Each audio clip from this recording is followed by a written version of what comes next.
Listen, that decision yesterday threw out an absolutely baseless case, and I am glad that for now mifepristone, the abortion medication, remains available. But the battle is still very much on for women in this country for access to health care, and it is framed in this election very clearly. Are we going to choose extremism or are we going to choose freedom? 2/3 of American women live under a health care ban, an abortion ban in this country.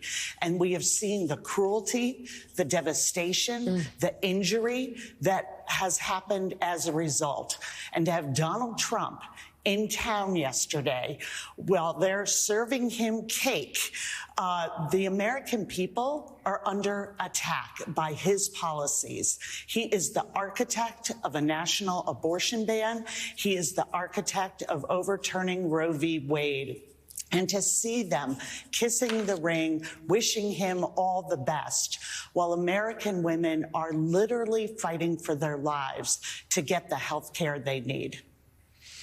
You know, we've already seen, and I don't know if this perhaps has helped open the eyes of even some Republican women and men who might have been on the line about this, that this is health care. This isn't some weird, lazy thing that you show up at the pharmacy and say, I need an abortion or mifepristone or day after pill. These are life-saving treatments, life-saving procedures, and we are seeing women risking their lives, being forced to bleed out at home, becoming sterilized. It's not just sort of some elusive what might happen. It's happening now. Are you hearing from constituents and others? Is there an impact to the reality that this abortion ban in many areas in the country has put on American women? Amika, I would describe it as a roar of anguish. As I travel the country and I go to red states, blue states, purple states, Florida, Texas, Kansas, everywhere I go, people understand what is at stake.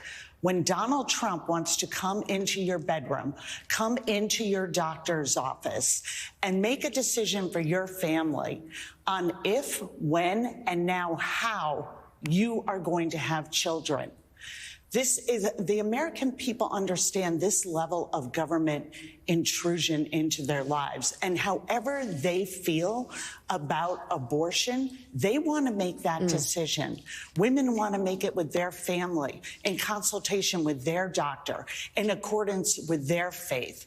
They do not want the GOP to come into those decisions. And that's why every single time this has been on the ballot, it has won in Kansas, Ohio, Tennessee, Kentucky, because this is fundamentally about freedom, and that is so well understood. The Republican Party and the GOP extremists are out of touch on this issue. We don't want to see our doctors criminalized. We want to make sure that when we show up in an emergency room, and this right is very much at stake in front of the Supreme Court this month, that when we show up in an emergency room, having a crisis in our pregnancy that could be threatening our lives, our future fertility, that we get that care. That is the case in front of the Supreme Court saying, not so fast. If you need reproductive health care, we want you to be denied that.